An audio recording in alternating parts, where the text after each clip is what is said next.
Hey guys, welcome back to Brian's Mysteries and Adventures on Trail, and today I wanted to talk to you about some cold weather gear options. It's always good to be prepared for when the weather turns, and as we all know, the weather can turn from nice to bad in a quick second, even in the desert. So I think in a lot of cases, wherever you're going to be hiking, it's always good to carry a Puffy and some gloves, a hat, and things like that. Some of these things I discussed in my other video, so here I'm just going to be talking about some of the main things like the Puffy, gloves, and things like that. So the first thing I want to talk to you about is my Puffy. It's the Torrid Apex by Enlightened Equipment. Now, I used this last year as well. When you're ordering it, you can get it custom. And what I did was I got the 7D, which is the softer on the inside, the blue, and the 10D, which is a little tougher on the outside. So it gives you a little bit more wear and tear. This weighs only 7 ounces. This is just my little Arc'teryx beanie. I got this on sale for a couple bucks last year. It's really warm, really lightweight. It's a great thing to wear under a hood or a hoodie when it gets colder. These are the Possum down gloves. I got these from Z-Packs last year. They're great because if they get wet, still do okay. This is my hood by KatabaticGear. I definitely think people should check these guys out. They have some awesome cold weather things. If you are a cold sleeper and looking for a warm quilt, I would definitely check out KatabaticGear. I heard that they're the gold standard when it comes to temperature ratings.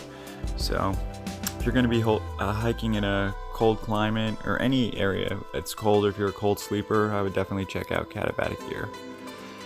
Now, these are the shoes I wore last year for part of the trip and will be carrying this year and using in the Sierra.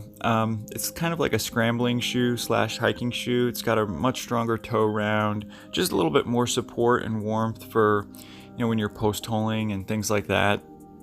Another thing to note is that they have 3 different adjustment points. They have this thing in the back, another Velcro strap on the top, and then the regular laces. So they really are a wonderful shoe in my opinion.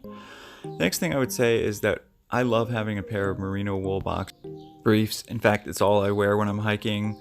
They're just great because they keep you cool in the warm weather and they keep you warm in the cold weather. So just something to consider. They're very lightweight. These actually only weigh 2.1 ounces. It says 2.46, but only 2 on my scale. So anyway, I just want to mention a few other puffies that people might consider. The Mountain Hardwear Ghost Whisperer is a very popular option. I did try one on. Personally, I just didn't like it.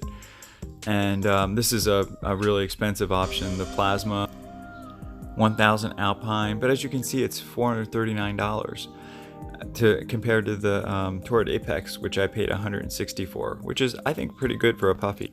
But again, a lot of this is just going to come down to personal preference, so I do encourage people to try things on. Most stores have great return policies. You can have it sent to you, try it on, see how you like it. Keep the tags on it. If you don't like it, mail it back. Some final thoughts to consider are when you're buying any clothing, excuse me, please just make sure you pay close attention to the fabric and what kind of fabric they're using and where it's placed. For example, I bought a hoodie once and it was merino wool, but what I didn't realize was that it was also polyester, and the polyester part was the part that was against my skin, not the merino wool. And this does make a difference because polyester is a fabric that absorbs oils, and once those oils get in there, they're almost impossible even after washing to get out. This is why so many of us hikers stink even after washing our clothes, because some of those oils and stuff are just caked on in there. So I prefer wearing things made out of merino wool or nylon.